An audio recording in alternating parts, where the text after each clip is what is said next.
আসসালামু আলাইকুম। আজকে আমরা লাভ ক্ষতির একটি গুরুত্বপূর্ণ অঙ্ক সমাধান করব। এই ধরনের অঙ্ক বাংলাদেশ ব্যাংক সহ বিসিএস সহ বিভিন্ন পরীক্ষায় আসে।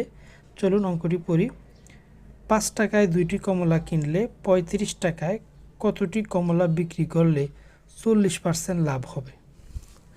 তাহলে শুরুতে দেখুন, এখানে বলছে 5 টাকায় 2টি, 35 টাকায় কতটি কমলা।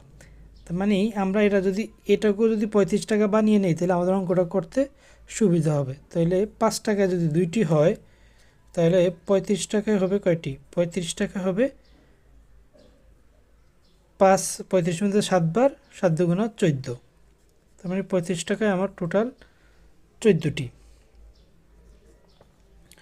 তাহলে 35 টাকায় 14টি কমলা কিনলে 35 টাকায় কতটি কমলা বিক্রি করলে 40% লাভ হবে? তাহলে আমার লাভ করতে হবে কত পার্সেন্ট? 40%। তাহলে আমি আগে বাইর করি 35 টাকা আমার কয় টাকা লাভ করতে হবে। তো আমরা জানি 35 টাকার 10% হলো 3.5। তাহলে আর 40% হবে 3.5 গুণ 4 যদি আমরা দিই, তাহলে 40% পেয়ে যাবো। তাহলে 4টা 3, 3 4 12, আর 4টা 0.5 হয় 2, তার মানে 14। তার মানে টোটাল আমার হলো 49 টাকা।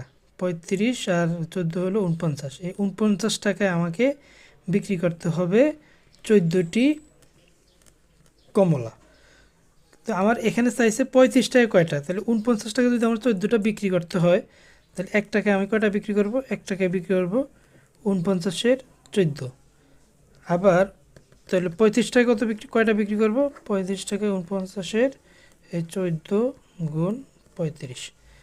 তাহলে এই 49-এর ভিতরে 7, 7 7 49, 7 দুগুণা 14, আর 7 35 মধ্যে যায় 5 7 35 সমান সমান 10, সমান সমান 10। তাইলে এই উত্তর হইল 1-এর ক 10।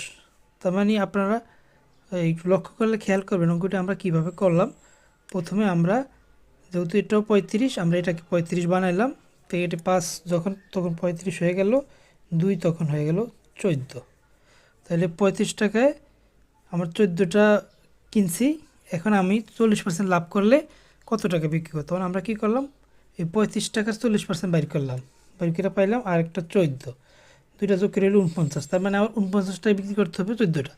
এখানে সাইজে 35 টাকায় কয়টা বিক্রি করতে হবে? তখন আমরা এই ঐকিক নিয়মে এটা করলাম যে 35 টাকায় 14টি, 49 টাকায় যদি 14টি হয়, 1 টাকায় কয়টা, 35 টাকায় কয়টা। উত্তর আসলো 10। তাহলে উত্তর হলো 10। ধন্যবাদ, সাথে থাকুন।